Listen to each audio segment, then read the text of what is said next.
Hola, ¿cómo les va a todos? Bueno, empezamos a transitar ya la última semana de febrero y empieza el año, porque en marzo es como que comienza el año.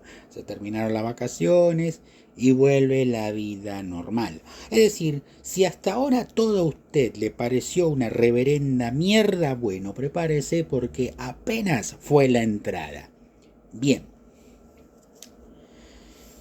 esta semana ha sido caótica. Y como ya le dije, es solamente el entremés del enorme plato de mierda que se tiene que tragar el resto del año. Claro, porque las cosas van empeorando minuto a minuto.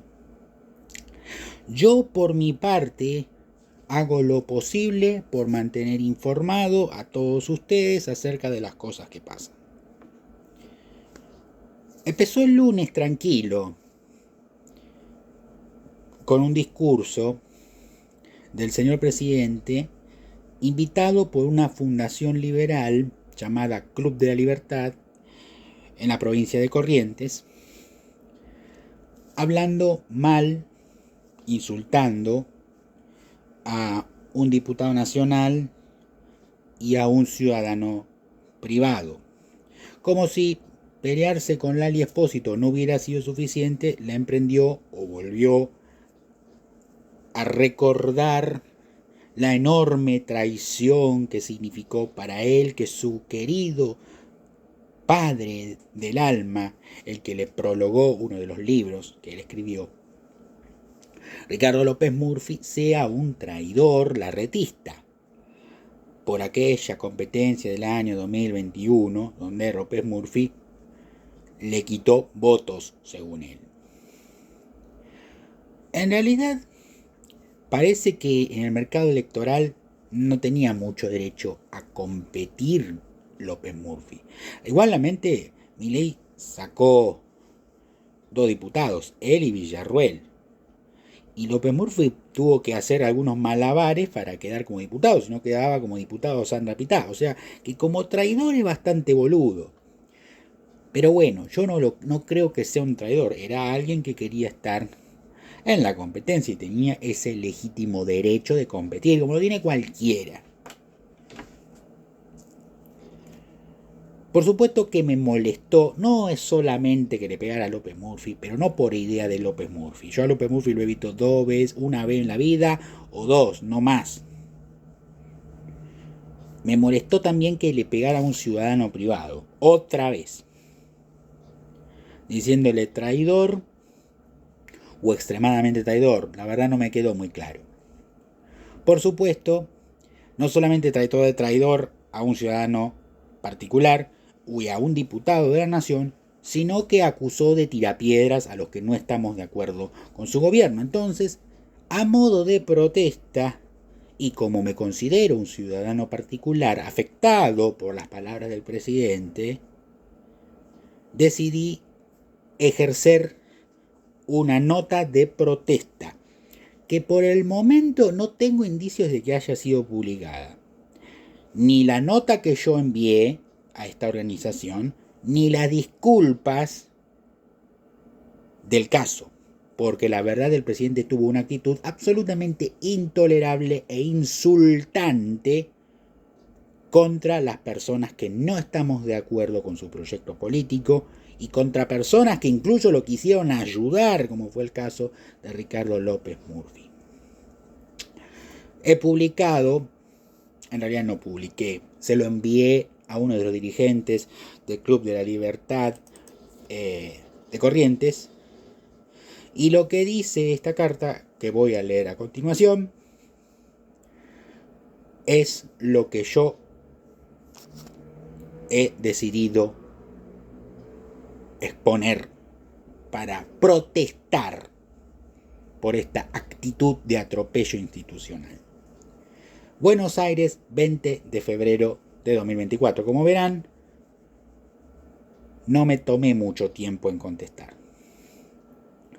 Señores miembros de Fundación Club de la Libertad Corrientes, de mi mayor consideración, me dirijo hacia ustedes y la organización, abro comillas, Club de la Libertad, cierro comillas, de Corrientes, queriendo expresar en esta carta mi profunda consternación y desagrado ante las expresiones insultantes proferidas por el presidente de la Nación en el evento del 10º aniversario de la organización el día lunes 19 de febrero de 2024 contra un diputado de la Nación y contra ciudadanos privados, calificándolos de traidores y basuras, así como a los que tenemos una postura crítica con el gobierno, como es el caso de quien escribe, según palabras del mandatario, abro comillas otra vez, eso de estar tirándoles piedras a los propios me parece de mediocres y sobre todas las cosas de cobardes. Tales declaraciones son impropias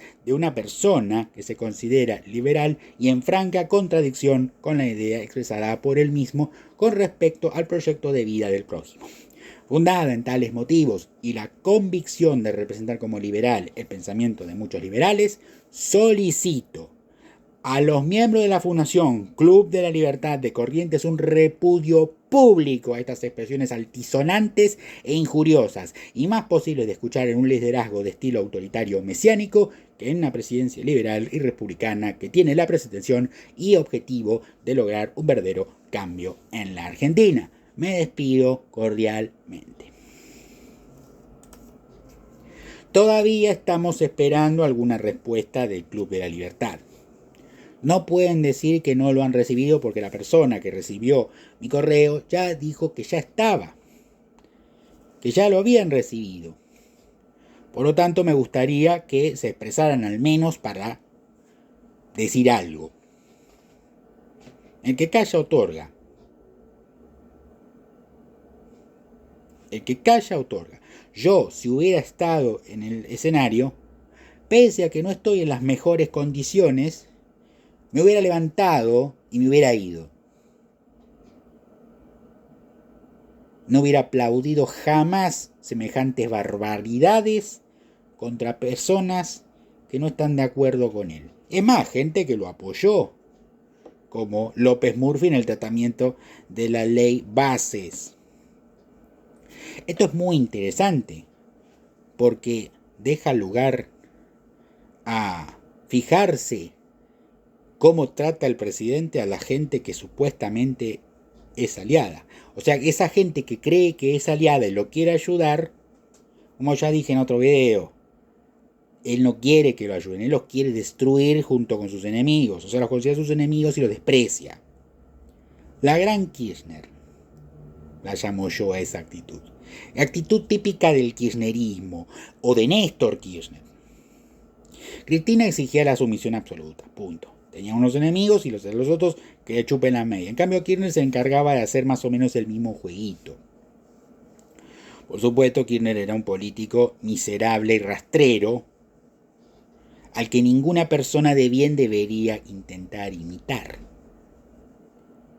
O sea, muy lejos estamos de esa cuestión. Acá tengo en mi poder un Excel, bueno, ya no es un Excel, es un recorte, con todas las personas que votaron. A ver si lo encuentro, mi amigo. Sí, está aquí, en la 12. López Murphy, Ricardo Hipólito. Hacemos coalición federal, claro, el bloque de Pichetto.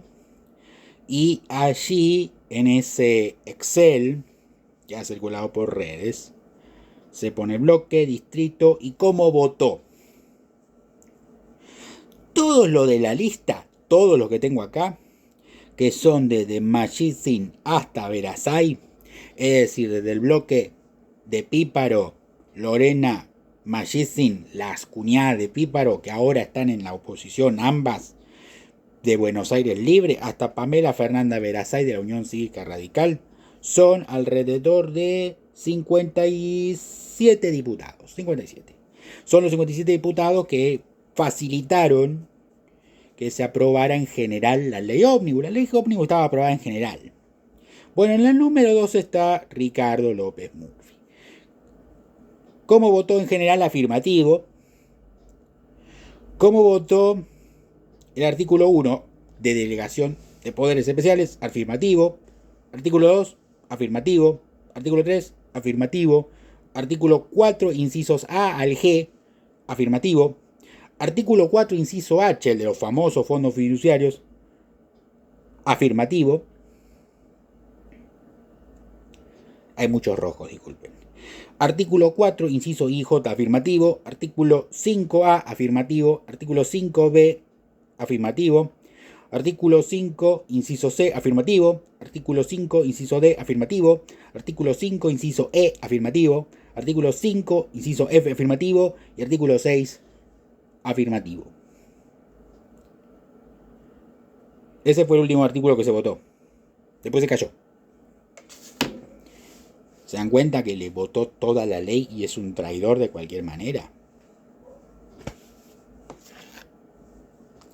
Y después el ciudadano privado que atacó es Diego Giacomini.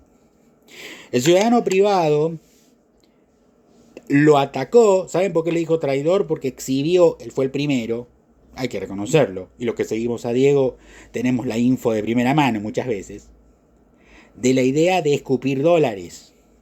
Porque la forma en que Milei consigue los dólares que no consiguió Caputo es generando un atraso cambiario fenomenal, una licuación de ingresos y la idea malsana, antieconomía austríaca, de escupir dólares del colchón para pagar las cuentas. Es decir, de descapitalizar a las familias y descapitalizar a las empresas. Tan simple como eso. ¿Para qué? Para él comprar los dólares, tenerlos en el Banco Central, poder cumplir con la meta del fondo. Casi la mayoría de esto puede ser por objetivo de dolarización. Yo creo que es para cumplir con la meta del fondo. Juntar los dólares, comprándolos con pesos que se siguen emitiendo y poniendo en el Banco Central todos los dólares que va comprando. Hasta la cosecha gruesa. Que ya te spoileo, cada vez viene en baja, como ya habíamos hablado antes. Que teníamos una cosecha que había tenido mucha pérdida, y cada vez el precio está bajando. Cada vez más. Se va desplomando el precio. Está en lo peor, es por tal forma que saltó Ale Bour, un trader en X, en la red social, y dice: la soja es peronista.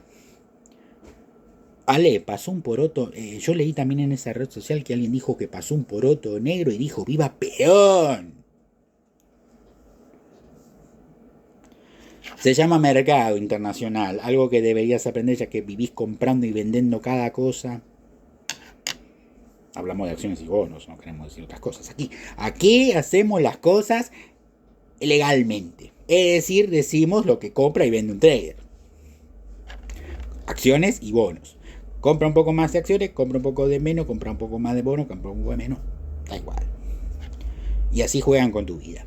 Pero bueno, no importa. Dicho esto, todavía voy a seguir esperando a que por lo menos la Fundación Club de la Libertad de Corrientes mande algún mensaje.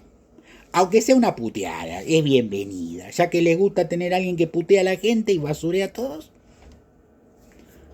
Eso sí, pongo una mejilla. La otra no. No voy a esperar a que me den otra cachetada. Tan cristiano no soy. O sea, ya la cachetada ya la recibí. No voy a recibir otra. ¿Sí? En este caso no lo voy a hacer. Bien. Empecemos con el video formalmente después de casi 14 minutos de divague. Vamos a empezar a hablar de pobreza. Y yo tenía planeado hablar del tema que están más candentes ahora. Vamos a tratar de hablar un poco, muy resumido. Y lo vamos a dejar para la semana siguiente, si no es que no explotó todo por el aire. Obviamente vamos con un delay. Pero acá me interesa la pobreza. ¿Por qué me interesa la pobreza? Primero porque salió el indicador de la Universidad Católica Argentina, o el del Observatorio Social de la Deuda, del Observatorio de la Deuda Social, o algo así. No me acuerdo cómo es. Pero que explica cómo va la situación ahora en estos meses que está este gobierno. Y obviamente no son las mejores noticias. Claro, es la consecuencia de este plan mal hecho, donde la reducción inflacionaria es muy baja. En eso me quiero detener también un minuto. Acá tengo el cuadernito. Y por ahora vamos bien, Javier. Por ahora vamos bien. Tenés que ir bien en el IPIM. En el IPIM, que estaba en 54, pasó a 18. De tal forma que casi que llega a la línea del IPC del mes de febrero, que fue de 20,6. O sea, está un poquito más bajo el IPIM que la inflación general. De 54 acá. Muy bien, esta línea, como ya dije, tiene que seguir cayendo. Si no cae más, estamos en problemas. ¿Sí? O sea, tiene que caer de 18 y tiene que pasar, pongámosle, 14, 15 en febrero, este mes, o menos. No tiene que ser más de 18. No tiene que ir para arriba nunca esta línea. Y el IPC tiene que caer todo hasta más o menos llegar a abril. Y ahí se puede estancar un poquito, vamos a decirlo así, y nunca subir. Y acá tiene que seguir bajando. En la tercera etapa, a partir de agosto, que es el 6,3, la inflación de julio del año 2023, transpolada acá a agosto, y así hasta noviembre. En noviembre se corta, es el año, se corta y esto tiene que estar en baja, como la primera etapa. Y nunca tiene que subir en ninguna de los gráficos. Si sube, estamos en problemas. Si sube mucho, claro. Si sube poquito dentro de un determinado rango, es decir, bueno. Pero yo tengo la certeza de que eso va a terminar subiendo en algún momento y va a ser conflictivo bajarlo. Es decir, porque va a quedar el piso muy alto. ¿Sí? Va a quedar el piso muy alto de inflación. Y la gente no va a aguantar eso si no tiene una recomposición de sus ingresos. Vamos a hablar de esto. O sea, no va a soportar el 50 y pico por ciento de pobreza que está diciendo en la Universidad Católica Argentina, cuyo jefe no es el que diseñó esto. El jefe de la Universidad Católica Argentina es el Papa. O sea, está arriba, muy arriba. Y no es Dios, pero está arriba. De hecho, geográficamente Roma está arriba. Bien, vamos a entonces leer esto. Leer qué dice la Universidad Católica Argentina. Mira, y se molestó por el informe, no le gustó, obviamente, ¿a quién le va a gustar si está en la presidencia? Y le llega un informe de que subió la pobreza enormemente. Pero la verdad, viendo los números, tiene sentido que esa explosión de pobreza haya ocurrido de esa manera. Bien, no perdamos más el tiempo. Voy a tratar de leerlo rápido, es un informe de 2 páginas hecho por Agustín Salvia, que se llama Un fin del ciclo de un régimen económico de inflación, endeudamiento, empobrecimiento crónico y desigualdad social. Agustín Salvia, CONICET UBA, Observatorio de la Deuda Social, Universidad Católica Argentina. ¿Y qué nos dice Salvia? Estamos transitando el final de un ciclo largo de acumulación de fracasos económicos, sociales y políticos que a través de distintos gobiernos, lejos de resolverle problemas a la gente, los agravó o los naturalizó, al mismo tiempo que amplió las desigualdades económicas, sociales, ideológicas y culturales. La eventual salida de esta crisis del régimen no solo estaría generando a su manera de destinación no menos de 55 o 60% de pobres, entre los cuales 15% serían indigentes, sino también y sobre todo un mercado de trabajo más precarizado, con 50% de trabajadores informales, de bajos ingresos y sin seguridad social, 4 de cada 10 familias dependiendo de la asistencia pública y nuevos pobres de clase media con mucha dificultad para revertir la caída, en todos los sentidos, una sociedad estructuralmente más fragmentada y empobrecida, aunque también testarudamente laboriosa y soñadora de un futuro distinto. En el gráfico que se presenta, la nota se muestra una de las pocas series históricas serias elaboradas por el Observatorio de la Deuda Social Argentina, UCA, con los que se cuenta para evaluar a través de las tasas de pobreza e indigencia por ingresos el derrotero de este largo ciclo de fracasos, sea por mala suerte o praxis, y a partir de ahí poder hacer un balance y proyectar metas de superación. Si no sabemos a dónde llegamos, ¿cómo saber a dónde vamos?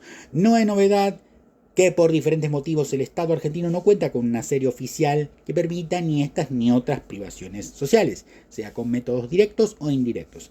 Las líneas de evolución representan una construcción de estos indicadores entre 2001 y 2023, a partir de los datos oficiales disponibles, 2001-2002, la encuesta permanente de hogares del INDEC, Onda Octubre. 2003-2014, la encuesta permanente de hogares del INDEC continua. 2016-2023, encuesta permanente de hogares INDEC continua, nueva etapa.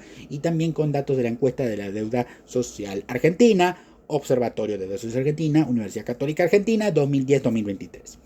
La cual, cabe destacar, no se realiza sobre el mismo dominio poblacional. En ambos casos se realizan ejercicios de empalme de cada serie debido al obligado proceso de actualización del marco muestral emprendido por ambas instituciones entre 2015 y 2016, a partir del censo 2010, y a los demorados cambios aplicados en 2016 sobre la metodología oficial de valorización de la canasta básica alimentaria y la canasta básica total del INDEC. Menos importantes, pero no menos significativos, son las estimaciones de las tasas de indigencia y de pobreza de diciembre de 2023 y enero de 2024. Las cuales son proyecciones estadísticas realizadas por el Observatorio de la Deuda Social Argentina a través de ejercicios de simulación sobre los microdatos de la encuesta de desarrollo social ETSA del tercer trimestre de 2023. Estas proyecciones se realizaron mediante técnicas de nowcasting, ajustando los ingresos del tercer trimestre 2023 en función de las variaciones conocidas en los reingresos laborales y no laborales de los hogares, así como de mejoras en los programas de transferencias monetarias. A su vez, las canastas de consumo, canasta básica alimentaria y canasta básica total se actualizaron en función de la variación de los valores correspondientes al incremento experimentado por las mismas según la información del INDEC. Según esta información, si bien la situación social se ha agravado de manera significativa durante los últimos meses, la tendencia al deterioro comienza en 2013-2014, se agrava en 2016 y luego de una importante mejora en 2017 tiende a empeorar de manera casi sostenida hasta 2023, con o sin pandemia de por medio. A partir de aquí las proyecciones son casi obvias, dadas las medidas de evaluación. Ajuste fiscal y licuación de activos e ingresos corrientes habría aumentado tanto la indigencia como la pobreza. Sin embargo, cabe observar que si estas estimaciones son correctas y el problema real no es más grave, la situación todavía dista de ser la que se atravesaba en octubre de 2002 o incluso en el segundo semestre de 2003. Una información adicional es que tanto en ese tiempo como al parecer ahora la crisis es como toda crisis un mecanismo de disciplinamiento social y de generación de expectativas de salida. En este contexto no menos importante es tener registro de que este deterioro social acumulado y ahora agravado no ha derivado de una explosión social, no es debido a una supuesta represión, sino a que la mayor parte de la población la lucha todos los días por salir adelante, mantiene por ahora su empleo, incluso de carácter precario e informal, y que los programas sociales brindan un piso de protección social. Si en los próximos meses, más temprano que tarde, se desacelera la inflación, se recuperan los salarios y las pensiones, se reactiva la inversión y crece la demanda del empleo, vendrá el alivio, pero todavía no una salida efectiva y sostenible a este largo y pesado periodo de decadencia. La construcción de un futuro diferente no estará en manos del Estado ni de los mercados, sino de los actores políticos y sociales que desde un marco democrático se arriesguen a protagonizar la transformación. Eso es lo que escribe Salvia. Yo les voy a leer, no se los puedo mostrar como siempre, les voy a leer cuáles son los porcentajes y voy a enfocarme no en la indigencia, sino en la pobreza, es decir, en aquellos que todavía no tienen el agua hasta acá. El pobre la tiene hasta acá, más o menos, está ahí. El indigente está ahogado. Discúlpenme. Por lo tanto, la curva que nos interesa es la de pobreza. Por supuesto que la indigencia también tiene que bajar, por supuesto. Pero el pobre es el que más importa. Porque el pobre, vuelto a la clase media, es el que contrata a la persona que estaba en indigencia para trabajar en algo. Precario o no. Generalmente precario, dado la estructura del mercado laboral argentino. Pero eso es otra discusión. Acá lo que hace falta es ver la tendencia. ¿Cómo hace la tendencia? Es una línea así. Acá está los indicadores, ¿sí? Que van de 0 a 80 y de 2001 a 2023. Con 2 periodos más. 2023 de diciembre, enero 2024. Vamos a empezar desde 2019, ¿sí? Y vamos a comparar la línea de pobreza del ETSA, es decir, de la encuesta del observatorio, contra la pobreza de la encuesta permanente de hogares.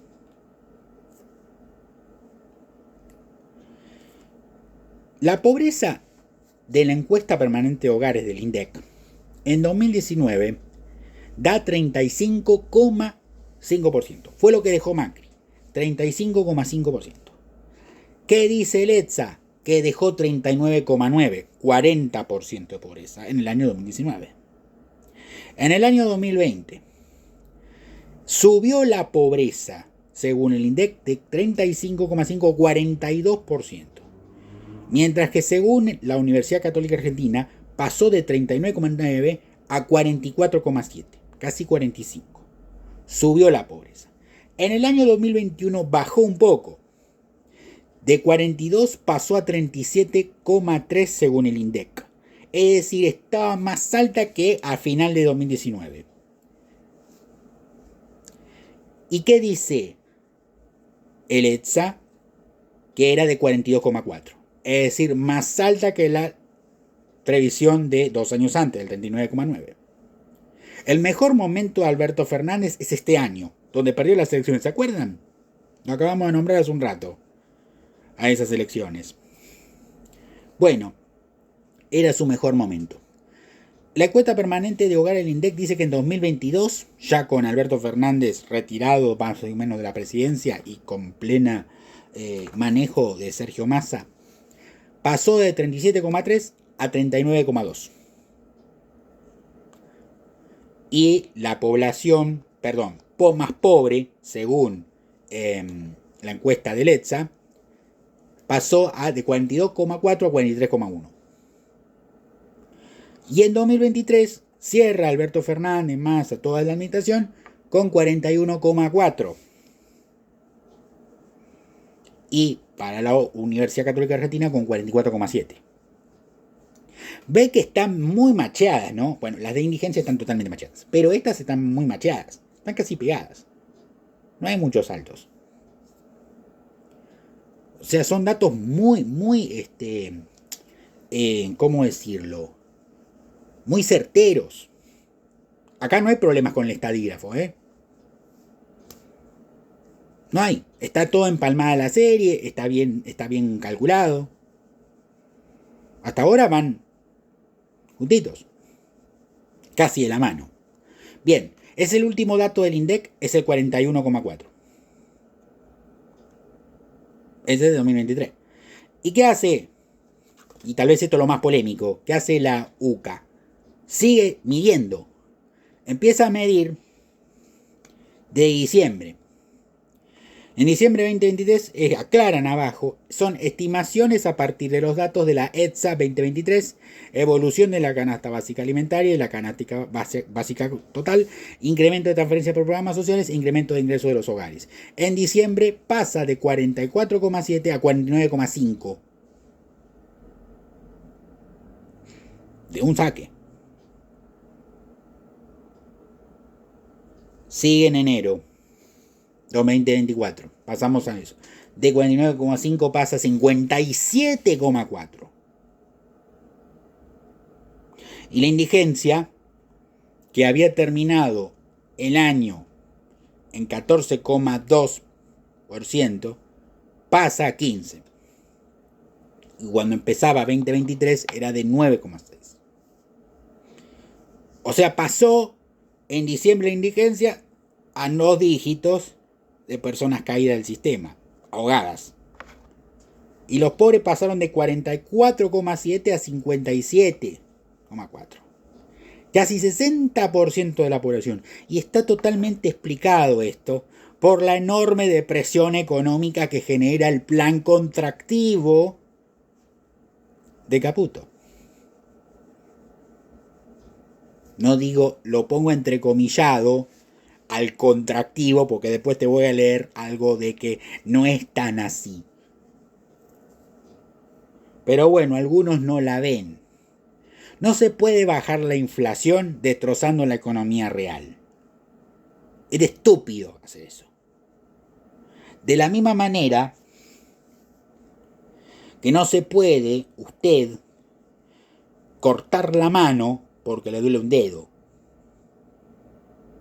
Usted tiene que fijarse por qué le duele el dedo y tratar de curarlo. Y con un profesional, a mí me duele el dedo. No sé qué pasó, por ahí está infectado. Ahora, si está engangrenado, ahí por ahí sí se lo cortan. Pero si no tiene síntomas de gangrena, se usan medicamentos que ayudan a evitar la amputación. Ahora, si vamos a amputarnos todo, algo que no duele, no nos queda un cuerpo. Me quedaría la cabeza y no creo que sirva de mucho tener solamente la cabeza mientras el resto del cuerpo no existe. Aunque algunos tienen la cabeza, vamos a decirlo, de adorno. Con las neuronas que funcionan solamente para cosas muy, muy básicas. Entre ellos no hacer análisis políticos correctos. Pero bueno, esto es lo que dice Salvia, esto es lo que dice el Papa. Y acá le vamos a empezar a dar el nombre al video. 30 minutos, 51 segundos de video. Vamos a darle el nombre al video. Un nombre que estaba pensando. Y después de ver esto de Salvia, y fijándome, digo, qué parecido a un camino que estamos recorriendo, porque es un camino que hemos recorrido lamentablemente todos, esto de la pobreza y de la miseria, ¿no? El camino va de 2001 para acá. Y se me ocurrió de repente que era como una vía de tren, el tren de la pobreza. Y como son pobres e indigentes, digo, tendría más sentido que fuera algo subterráneo. Y en ese momento me vino la inspiración divina. ¿Y cómo se va a llamar este video? Este video se va a llamar Estación Venezuela. Hemos llegado a Estación Venezuela. La siguiente estación es Humberto Primo. Bueno, si no sos de Buenos Aires, te voy avisando que hay una línea de subte que se llama H, la más moderna de todas, que tiene como cabecera, antes la cabecera era 11, o sea, en el barrio de Valvanera, la famosa Plaza 11, y ahora tiene como cabecera la Facultad de Derecho, o sea, en Recoleta. Y tiene como objetivo unir esa hermosa parte de la ciudad, Recoleta, con Parque Patricios, donde están todas las sedes del gobierno porteño últimamente. Llega hasta la zona de hospitales, hasta Parque Patricios. Está proyectada incluso para llegar a Sáenz. Una de las estaciones, ubicada en Avenida Jujuy al 400, entre la calle Venezuela y la Avenida Belgrano, se llama Venezuela. Siempre tenemos dos títulos adecuados a las situaciones que estamos explicando. Bienvenido a la Estación Venezuela. Increíblemente, también leí un post en X que me pasaron que decía, me parece que llegamos a Venezuela, pero votando por el lado que de derecha, que se suponía que tenía que evitar sacarnos. Este era un arrepentido. Es muy divertido el post, pueden buscarlo. Se pueden reír un poco de su decepción enorme. Bien, y ahora que estamos en la Estación Venezuela, pero no podemos ir hasta Avenida Jujuy, porque no es una estación de subte, sino es una estación de situación de la realidad argentina, podemos continuar con la cara no visible de esta pobreza. ¿Qué quiero decir con la cara no visible? ¿Qué es lo que generó esta situación de pobreza y extrema miseria? Que es el plan económico que se está implementando ahora, que implica descapitalización de empresas y familias. Porque para mantener todo más o menos en un cierto nivel y que la gente no pierda calidad de vida, se ven obligados al desahorro de dólares y en darle los dólares al Banco Central para acumular reservas, y a la vez que acumulan reservas, compran esos dólares que escupe la clase media o los importadores o los exportadores con un pasivo remunerado de mierda que se llama PASE. Remunerado. Y acá me voy a volver un poquito más explícito todavía. Acá voy a hablar de un post también en Twitter de Ricardo Inti Alpert, que no creo que sea un economista kirchnerista, parece que no, era alguien que apoyaba al gobierno, y creo que en algún punto lo sigue apoyando. ¿Qué dice Ricardo Inti Alpert?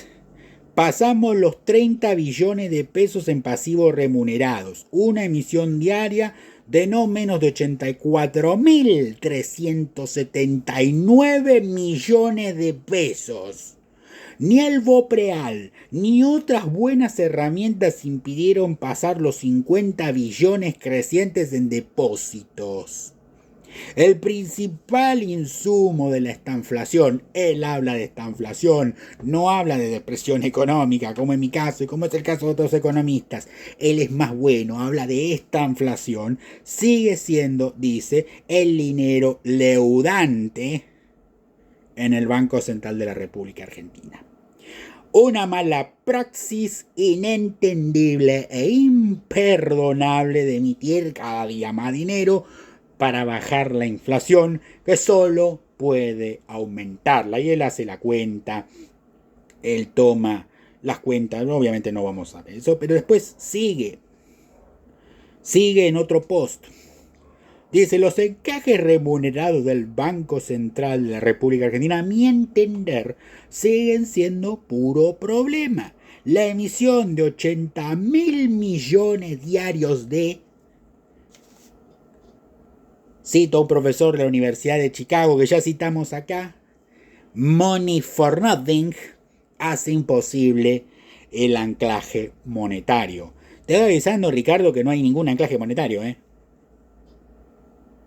No sé si te diste cuenta. ¿Qué anclaje monetario hay? Es una DEVA de 2% mensual. Ese es el anclaje. Esa es la ancla. No jodamos. Los depósitos crecieron el 7,9% en 30 días, cuando pesos suficientes para demandar 4.648 millones de dólares al oficial. Por lo que el esfuerzo de comprar los dólares que efectivamente hay que volver a comprar porque el BCR había vendido los que no eran suyos. No se sabe si resultará sostenible a corto plazo. Hay que dejar de emitir pesos y punto, ni uno más. Poderse se puede y sin confiscar nada a nadie.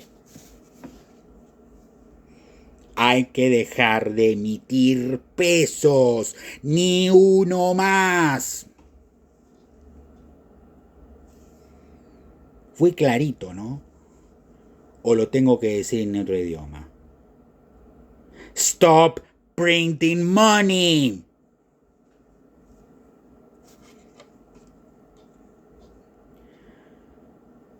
Uno de los aplaudidores que está teniendo el gobierno ahora, internacionalmente, y esto es una especie de respuesta que le voy a dar a un economista que se hace el austríaco, pero evidentemente mucho no entiende.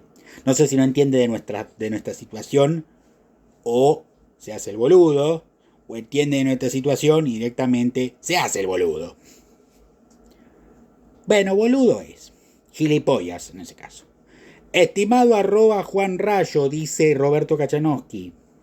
Por si te encuentras con alguien que conoce los datos de la economía argentina, te paso cómo se llegó al déficit cero. Como ya expliqué en otros lados, el déficit cero que ha logrado el sistema, el sector público nacional, se logró a lo largo del tiempo, de este mes pasado, con licuación. Lo que va a decir Kachanowski es están licuando el ingreso y los gastos. Obviamente eso les va a dar el superávit. Pero vamos a seguir leyendo. Te paso cómo se llegó al déficit cero. Punto. En pesos constantes de enero de 2024 el gasto público bajó por licuación. El ahorro que se muestra es en pesos de enero 2024. Él muestra una tabla. El grueso de la licuación es en prestaciones sociales, en particular jubilaciones y pensiones. Subsidios económicos sube por transporte, pero energía no se pagó nada. Es decir, es deuda con los proveedores de energía. Otra licuación importante es en salarios empleados públicos. Si licuás y no pagás, no bajás el gasto en forma estructural. La duda es cuán sostenible es este mecanismo de reducir el gasto En palabras más sencillas, usaron la inflación para hacer caer el gasto público en términos reales y gracias al impuesto país, que tuvo un aumento del 411,6%, un impuesto proteccionista, mantuvieron en pesos constantes los ingresos tributarios. Dudo que usar la inflación y el no pago de gastos sea una estrategia liberal. Cordial saludo. ¿Y qué contesta Rayo? Sí, ya he explicado en diversas instancias, prensa y vídeo, que el grueso del ajuste es por licuación. Prefiero recortes del gasto nominal sin alzas de precios, pero con inflación devocada, otra forma de recortar es aumentando el gasto nominal menos que la inflación. ¡Ay, míralo vos! No sabía, Juan Ramón. No tenía ni idea. No sabía que el agua mojaba. Che, tenías que venir a decirlo vos desde la península. ¿Esta es la gente que después hace videos hablando de la situación argentina? ¿Qué agregaste al debate? ¿Rebatiste el punto? No. El agua moja, dijo Kachanowski, ¿eh? ¿No te acordabas de eso? ¿No te enteraste? Dijo, sí, yo dije que el agua moja.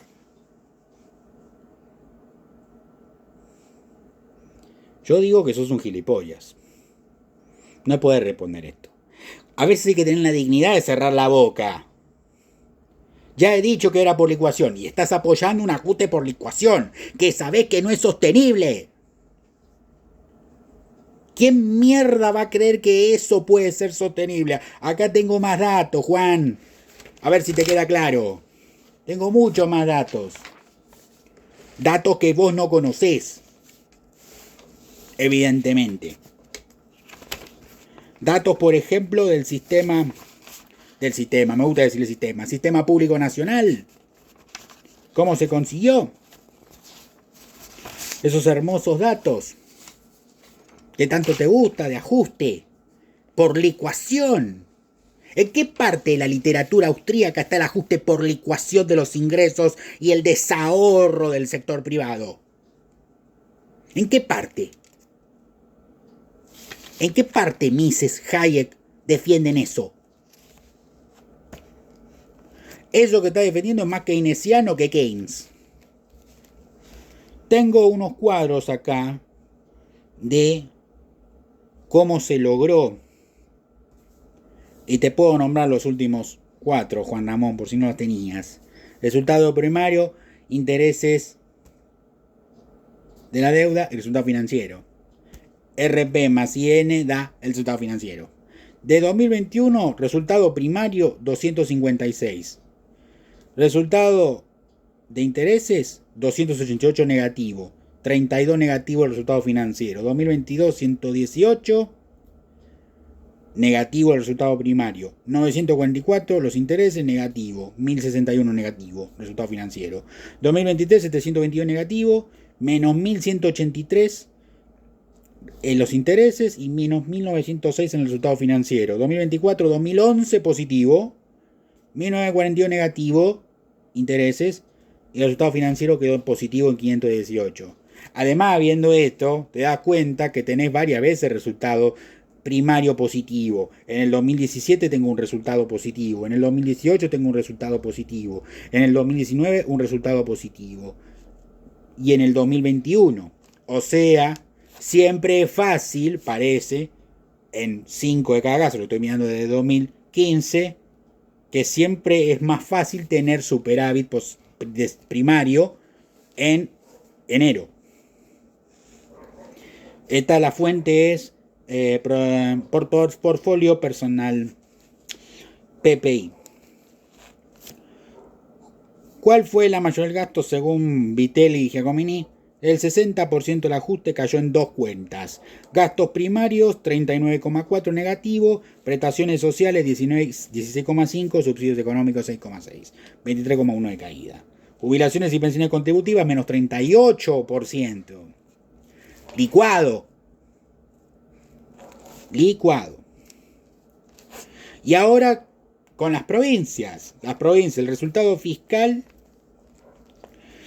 del año 2023, esto es de Giaco también. El resultado primario fue de 0,1% del Producto Bruto Interno, positivo.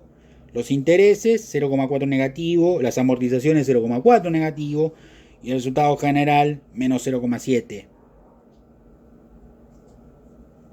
del Producto Bruto Interno. Con lo cual está en negativo en 2023. Y el resultado fiscal 2024 0,2 negativo en el resultado primario, cuando era positivo en 0,1. Intereses menos 0,6, amortizaciones menos 0,5, resultado general menos 1,3. Está absolutamente deteriorado. Cada vez las provincias están haciendo el ajuste brutal en ese punto. O sea, el empobrecimiento general de toda la población para bajar la inflación no es un muy buen sistema para reducir nada, Juan. Puedes hacer todos los videitos que quieras y explicarle la realidad a la gente, pero si vos no enfocás las cosas dentro del marco general económico, estamos mal. Y si no entendés que este plan está mal hecho y que es un plan solamente para acumular dólares y reservas y nada más, y está generando una depresión económica fabulosa que no está bajando tan fuertemente la inflación,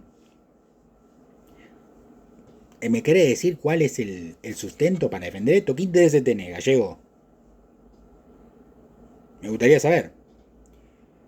Hablame. Me interesaría escuchar tu opinión. De paso me puedes enseñar un poco más de economía. Por ahí sabes más de economía argentina que yo. Lo cual sería cierto, sos economista. Pero yo no hablo de España. Y vos hablas de mi país. Y te tienen que corregir, economistas nuestros. Entonces, me empiezo a preocupar por las cosas que están pasando. Porque la pobreza trae más pobreza, arrastra más miseria y desigualdad. Y no estamos viendo que haya un aumento de la inversión o una recuperación, no. Nos han asegurado, nos han prometido que marzo y abril van a ser meses muy duros. Nos han prometido que en el trimestre los jubilados van a tener un 27% cuando la Cámara de Diputados y la Cámara del Senado, firmado por Victoria Villarruel y Martín Menem, van a tener un aumento del 28% mensual. Los viejos son los que pagan el ajuste. Los viejos son la casta, en definitiva, ¿no? Pero hay funcionarios que no necesariamente necesitaríamos decir que funcionan, como Juan Doe, que entraron al gobierno para cobrar 2,5 millones de pesos por mes, para ser director digital de la comunicación. Pero los jubilados tienen que bancarse el bono y los 27 puntos. Antes le decían 30, y ahora le dieron 27 para todo el trimestre. Después con eso se joden. Con todo subiendo. Y las previsiones inflacionarias dicen que en febrero, que habían bajado un poco, volvió a subir un poquito. Es normal. Marzo es un mes alto. Por eso yo no me muevo de la meta de 11,1% que expresé para marzo. Si es superior a esa, baja, pero igual lo veo con pinzas. O sea, no tiene que superar la inflación de febrero. Todo esto está dado como para que explote por el aire. Porque no tiene credibilidad el ajuste. Y además estamos viendo la inflación en dólares, que para mí es algo absolutamente imperdonable. Porque la hiperinflación, es verdad, afecta a los tenedores de pesos. Los afecta mucho. Pero esta inflación en dólares es insoportable. Y cualquier persona que esté ahorrando tiene que escupir más dólares todavía. Acá tengo una tabla. Argentina cara en dólares, publicada por Infobae, fuente Infobae, con datos de los sitios de Apple, iPhone, Adidas, Levi's, Mercado Libre, Amazon, Jansport, Saregi. Para precios locales se toma el valor del dólar libre, que está en 1100 y pico. Infografía Marcelo Regalado. Ya di todas las fuentes. Y dice, comparación entre 8 productos que se venden en ambos países, en dólares, Estados Unidos y Argentina. iPhone 15 Pro, el último, de 128. En Estados Unidos, 999,99. $1.000. En Argentina, $3.318. Diferencia de 232%. Adidas Superstar XLG. $110 en Estados Unidos, 170 en Argentina, 54% de diferencia. MacBook Air 13 pulgadas M2 de 10 núcleos, $1.399 en Estados Unidos, $2.673 en Argentina, 91% de diferencia. Un pantalón Levi's 501, $62 en Estados Unidos, 110 acá, 77% de diferencia. Un Smart TV LG 75 pulgadas 4K, $797 en los Estados Unidos y 1.751 en estas tierras. Mochila Jansport, $35 en Estados Unidos, 65 en Argentina, 84% de diferencia. Campera de mujer Zara, $90 en Estados Unidos, 60% de diferencia con Argentina, porque acá está 144. Y una Jeep Grand Cherokee Limited, $66.000 en Estados Unidos, 155.000 en Argentina, 135%. Creo que me olvidé de decir la diferencia en el Smart TV entre 797 y 1.751, 120%.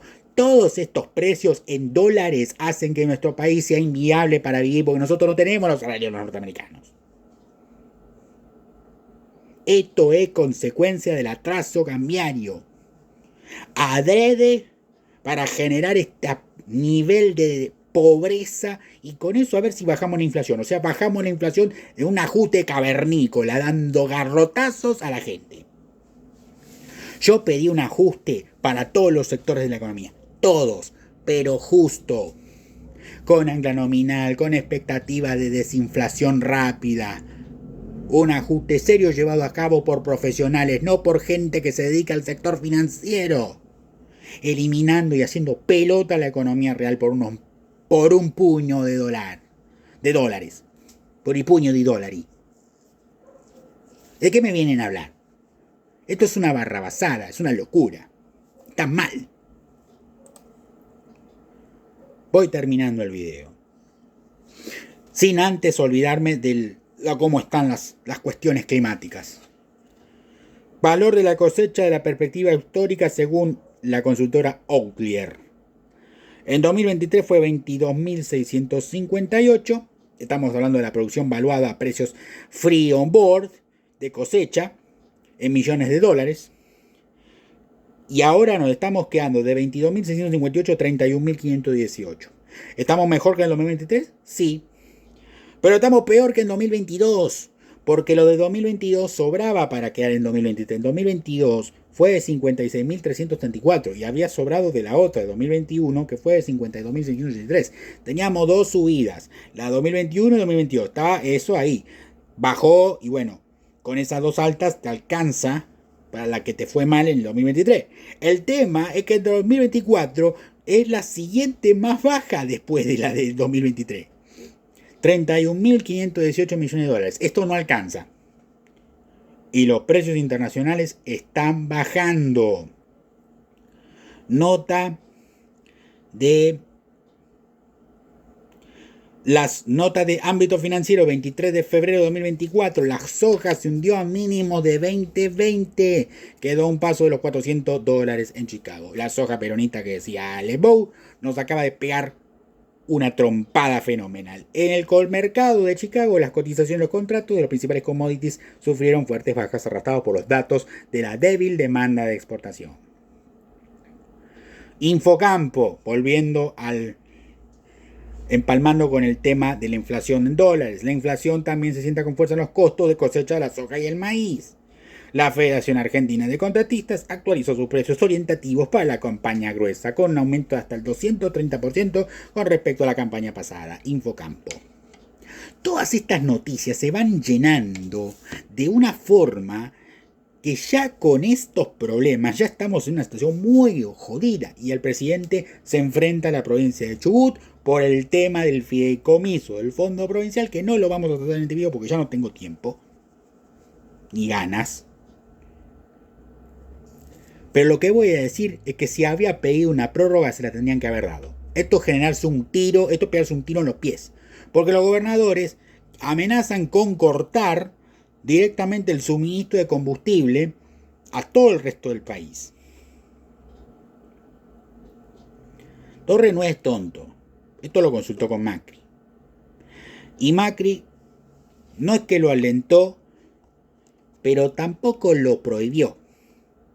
Y según la información que también manejamos, Bullrich estaba enterada de esto, pero pensó que no iba a llegar demasiado lejos. Bueno, Torres se hinchó las pelotas, consiguió el respaldo de un juez antes de todo esto para que pedir por el valor del transporte, y como el gobierno genera un superávit ficticio con pisando los gastos, transferencias a las provincias de la coparticipación, y aumenta los ingresos tributarios con impuestos como país y los derechos de deportación que no son coparticipables, estamos viendo que es un Estado que empieza a ser nacional, que empieza a ser más rico con provincias pobres. Eso no es casta. Los gobernadores no van a querer tener un quilombo dentro de sus provincias con la gente que está ahí. Y Torres heredó esa provincia en pésimas condiciones. Por supuesto, tiene que hacerse cargo de las deudas como gobernador. Pero si está pidiendo una prórroga, se la tendrían que haber dado. Son 13.000 millones de pesos que a la provincia le sirve. Y a mí me gustaría que por lo menos esa provincia tuviera para pagar los sueldos. No para pagar aumentos fabulosos de sueldo, para pagar los sueldos de todas las personas que están trabajando en la administración pública, que son necesarias, como la educación, la salud y la policía. Y bien les correspondería a ellos. Ahora lo que van a hacer es cortarnos el miércoles, si no se llega a un arreglo, cortar no solamente Chubut, sino Río Negro, Neuquén, Santa Cruz, Tierra del Fuego y hasta La Pampa, cortarnos el acceso a la energía. Recomendación, gobernador, no lleve a cabo su amenaza. Pero si la lleva a cabo, por lo menos sea inteligente. Y dígale que está dispuesto a negociar al gobierno. El gobierno no quiere negociar, recurre a la justicia. Se ejecutó el contrato y se le retuvo la coparticipación. ¿Pero hubo un aviso previo? Bueno, sí se le avisó. ¿Y si le hicieron caso? No, tampoco. Rayo también habló de este tema. Nos dio una explicación muy linda, muy didáctica, muy interesante. Ideal para dormirse un rato, de paso. Porque ya conocemos la historia. Somos argentinos. Y tenemos leído el todo. Lo que había que hacer era política. Y acá no se hace política. Acá solamente se busca el conflicto por el conflicto mismo, por la imposición. Por eso menos mal que no le votaron las facultades delegadas. Miren el quilombo que hacen sin tener superpoderes. Macri está muy cansado de esta situación. Muy enojado. Estaban a punto de obtener un arreglo. No se pudo. Bueno, el PRO pasa formalmente a la oposición. Hay algo que Mauricio puede perder, que me lo han dicho algunas personas. Puede perder elecciones. Lo que no puede perder es la paciencia. Porque si pierde la paciencia, se complica el mundo. Es bravo, Mauricio. Hay que tenerle más respeto. Yo lo respeto. Lo respeto mucho. Me parece un tipo inteligente. Un tipo que ha sabido diferenciarse muy bien. Mal no le ha ido. No debería sacrificar su nombre y su buena honra en nombre de un payaso y de su hermana. Es la realidad. Por eso te hicieron un favor, como te lo dije en otro video. Pero igualmente está formalmente en la oposición. Y Patricia Bullrich afuera del PRO. Es cuestión de día para que se formalice su salida. No sé qué vas a hacer, Patricia. Vas a tener que buscar un nuevo partido, me parece. Otra vez. Sí. Es complicado. A veces siempre es mejor permanecer fiel a los principios y no estar en ningún lado. Porque tu partido son tus principios éticos y morales. Termino. Hemos llegado al final del video. Pero no al final de toda la saga de videos de este año. Que va a ser un año muy movido. Les recomiendo cargar combustible, como siempre. Y a la gente que compró útiles ahora en febrero, los acaban de aumentar más de un 500 o un 600%, así que hagan compras conjuntas. Total, el lunes las clases no empiezan por el paro docente y el FONIT, que es otro quilombo más. Nada más que decir. Carguen combustible, lleven muchas cosas para comer, no perecederas, y bueno, esperemos que el conflicto se solucione rápido. Pero como es Argentina, posiblemente el conflicto escale y termine todo horriblemente mal. Es decir, la historia de siempre. El Titanic, cuando se hunde y se lleva a todos con él. No hubo tantos sobrevivientes como uno hubiera querido. Pero bueno, así son las tragedias. Empiezan como grandes proyectos desafiando la naturaleza y las cuestiones de los hombres se hacen cada vez más fuera de esos límites naturales. La idea de querer ser Dios o de querer ser el enviado de Dios termina con Dios poniéndote un iceberg para que te hundas. Vamos a ver si el presidente y el gobierno pueden darle el esquivazo al iceberg. Aunque yo creo que el timón, como en el Titanic, quedó demasiado chico.